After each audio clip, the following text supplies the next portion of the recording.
Adventures of Tom Sawyer by Mark Twain. Chapter 26. Real Robbers Seize the Box of Gold. About noon the next day the boys arrived at the dead tree. They had come for their tools. Tom was impatient to go to the haunted house. Huck was measurably so also, but suddenly said, "Looky here, Tom, do you know what day it is?" Tom mentally ran over the days of the week and then quickly lifted his eyes with a startled look in them. "My, I never once thought of it, Huck." Well, I didn't either, but all at once it popped onto me that it was Friday. Blame me, a body can't be too careful, Huck. We might have got into an awful scrape tackling such a thing on a Friday. Might. Better say we would. There's some lucky days, maybe, but Friday ain't. Any fool knows that. I don't reckon you was the first that found it out, Huck. Well, I never said it was, did I? And Friday ain't all, neither. I had a rotten bad dream last night, dreamt about rats. No! Sure sign of trouble. Did they fight? No. Well, that's good, Huck. When they don't fight, it's only a sign that there's trouble around, you know. All we got to do is to look mighty sharp and keep out of it. We'll drop this thing for today and play. Do you know Robin Hood, Huck? No. Who's Robin Hood? Why, he was one of the greatest men that was ever in England, and the best. He was a robber. Cracky, I wished I was. Who did he rob? Only sheriffs and bishops and rich people and kings and such like, but he never bothered the poor. He loved 'em. He always divided up with 'em perfectly square. Well, he must have been a brick. I bet you he was, Huck. Oh, he was the noblest man that ever was. There ain't any such men now, I can tell you.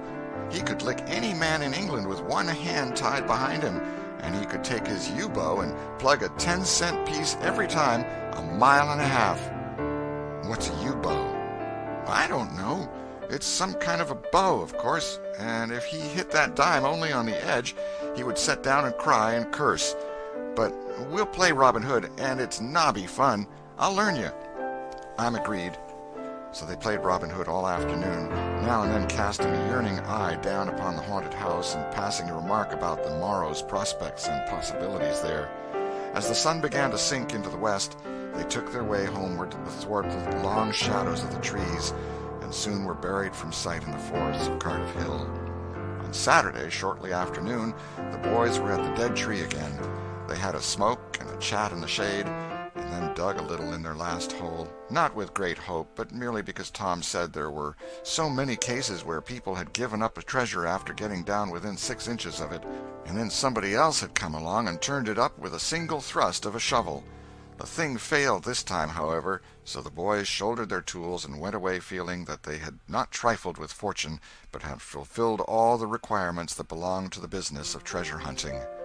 When they reached the haunted house, there was something so weird and grisly about the dead silence that reigned there under the baking sun, and something so depressing about the loneliness and desolation of the place, that they were afraid, for a moment, to venture in. Then they crept to the door and took a trembling peep. They saw a weed-grown, floorless room, unplastered, an ancient fireplace, vacant windows, a ruinous staircase, and here, there, and everywhere hung ragged and abandoned cobwebs. They presently entered, softly, with quickened pulses, talking in whispers, ears alert to catch the slightest sound, and muscles tense and ready for instant retreat. In a little while familiarity modified their fears, and they gave the place a critical and interested examination, rather admiring their own boldness and wondering at it too. Next they wanted to look upstairs. This was something like cutting off the retreat, but they got to daring each other, and of course there could be but one result. They threw their tools into a corner and made the ascent. Up there were the same signs of decay. In one corner they found a closet that promised mystery, but the promise was a fraud. There was nothing in it. Their courage was up now and well in hand. They were about to go down and begin work when— "Shh!" said Tom. "What is it?" whispered Huck, blanching with fright. "Shh! There! Hear it?" "Yes. Oh, my! Let's run! Keep still! Don't you budge! They're coming right toward the door." The boys stretched themselves upon the floor with their eyes to knot-holes in the planking, and lay waiting in a misery of fear. "They've stopped! No, coming! Here they are! Don't whisper another word, Huck! My goodness, I wish I was out of this." 2 men entered. Each boy said to himself, There's the old deaf and dumb Spaniard that's been about town once or twice lately. Never saw t'other man before." T'other was a ragged, unkempt creature with nothing very pleasant in his face. The Spaniard was wrapped in a sarape. He had bushy white whiskers, long white hair flowed from under his sombrero, and he wore green goggles. When they came in, T'other was talking in a low voice. They sat down on the ground facing the door, with their backs to the wall, and the speaker continued his remarks. His manner became less guarded and his words more distinct as he proceeded. "No," said he, "I've thought it all over, and I don't like it. It's dangerous." "Dangerous?" grunted the deaf and dumb Spaniard, to the vast surprise of the boys. "Milksop!" This voice made the boys gasp and quake. It was Injun Joe's. There was silence for some time. Then Joe said, "What's any more dangerous than that job up yonder? But nothing's come of it." "That's different. Away up the river so, and not another house about. 'Twon't ever be known that we tried, anyway, long as we didn't succeed." "Well, what's more dangerous than coming here in the daytime?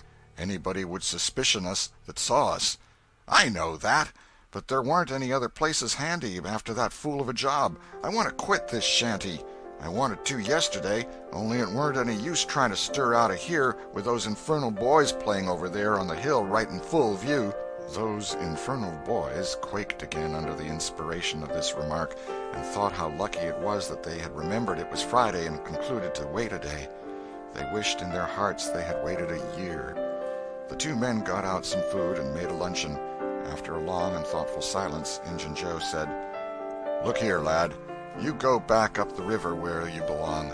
Wait there till you hear from me.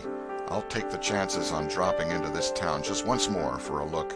We'll do that dangerous job after I've spied around a little and think things look well for it. Then for Texas. We'll leg it together." This was satisfactory. Both men presently fell to yawning, and Injun Joe said, "I'm dead for sleep. It's your turn to watch." He curled down into the weeds and soon began to snore. His comrade stirred him once or twice, and he became quiet. Presently the watcher began to nod. His head drooped lower and lower, and both men began to snore now. The boys drew a long, grateful breath. Tom whispered, "Now's our chance. Come." Huck said, "I can't. I'd die if they was to wake." Tom urged. Huck held back. At last Tom rose slowly and softly and started alone. But the first step he made wrung such a hideous creak from the crazy floor that he sank down almost dead with fright. He never made a second attempt. The boys lay there counting the dragging moments till it seemed to them that time must be done and eternity growing gray. And then they were grateful to note that at last the sun was setting. Now one snore ceased. Injun Joe sat up, stared around, smiled grimly upon his comrade, whose head was drooping upon his knees, stirred him up with his foot, and said, "Here, you're a watchman, ain't you? All right, though, nothing's happened." "My, have I been asleep?" "Oh, partly. Nearly time for us to be moving, pard. What'll we do with what little swag we've got left?" "I don't know. Leave it here, as we've always done, I reckon. No use to take it away till we start south. 650 in silver's something to carry." "Well, all right, it won't matter to come here once more." "No, but I'd say come in the night, as we used to do. It's better." "Yes, but look here, it may be a good while before I get the right chance at that job. Accidents might happen. 'Tain't in such a very good place. We'll just regularly bury it, and bury it deep." "Good idea," said the comrade, who walked across the room, knelt down, raised one of the rearward hearthstones, and took out a bag that jingled pleasantly. He subtracted from it $20 or $30 for himself, and as much for Injun Joe, and passed the bag to the latter, who was on his knees in the corner now, digging with his bowie-knife. The boys forgot all their fears, all their miseries in an instant. With gloating eyes they watched every movement. Luck! The splendor of it was beyond all imagination. $600 was money enough to make half a dozen boys rich. Here was treasure hunting under the happiest auspices. There would not be any bothersome uncertainty as to where to dig. They nudged each other every moment, eloquent nudges and easily understood, for they simply meant, "Oh, but ain't you glad now we're here?" Joe's knife struck upon something. "Hello," he said. "What is it?" said his comrade. "Half-rotten plank." "No, it's a box, I believe. Here, bear a hand and we'll see what it's here for. Never mind, I've broke a hole." He reached his hand in and drew it out. "Man, it's money!" The two men examined the handful of coins. They were gold. The boys above were as excited as themselves, and as delighted. Joe's comrade said, "We'll make quick work of this. There's an old rusty pick over amongst the weeds in the corner at the other side of the fireplace. I saw it a minute ago." He ran and brought the boys' pick and shovel. Injun Joe took the pick, looked it over critically, shook his head, muttered something to himself, and then began to use it. The box was soon unearthed. It was not very large.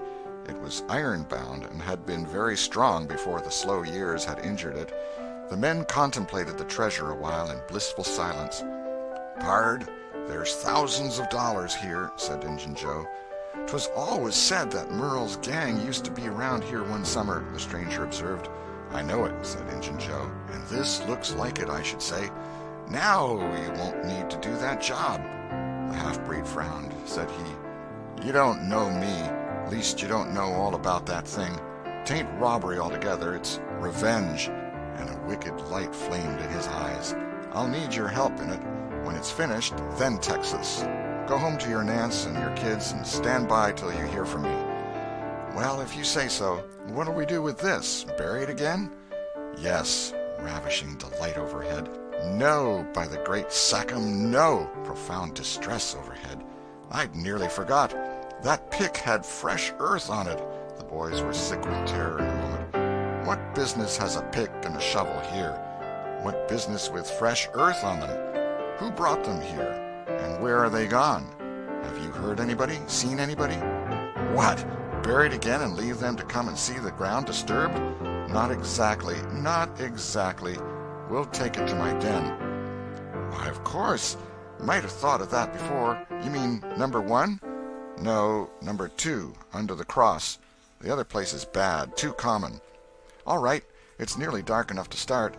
Injun Joe got up and went about from window to window, cautiously peeping out. Presently he said, "Who could have brought those tools here? Do you reckon they can be upstairs?" The boys' breath forsook them. Injun Joe put his hand on his knife, halted a moment, undecided, and then turned toward the stairway. The boys thought of the closet, but their strength was gone. The steps came creaking up the stairs. The intolerable distress of the situation woke the stricken resolution of the lads. They were about to spring for the closet when there was a crash of rotten timbers, and Joe landed on the ground amid debris of the ruined stairway. He gathered himself up, cursing, and his comrade said, "Now what's the use of all that? If it's anybody and they're up there, let 'em stay there. Who cares? If they want to jump down now and get into trouble, who objects? It will be dark in 15 minutes, and then let them follow us if they want to. I'm willing. In my opinion, whoever hove those things in here caught a sight of us and took us for ghosts or devils or something. I'll bet they're running yet." Joe grumbled a while. Then he agreed with his friend that what daylight was left ought to be economized in getting things ready for leaving. Shortly afterward they slipped out of the house in the deepening twilight and moved towards the river with their precious box. Tom and Huck rose up, weak but vastly relieved, and stared after them through the chinks between the logs of the house. Follow? Not they. They were content to reach ground again without broken necks and take the townward track over the hill. They did not talk much. They were too much absorbed in hating themselves, hating the ill luck that made them take the spade and the pick there. But for that, Injun Joe never would have suspected. He would have hidden the silver with the gold to wait there till his revenge was satisfied, and then he would have had the misfortune to find that money turn up missing.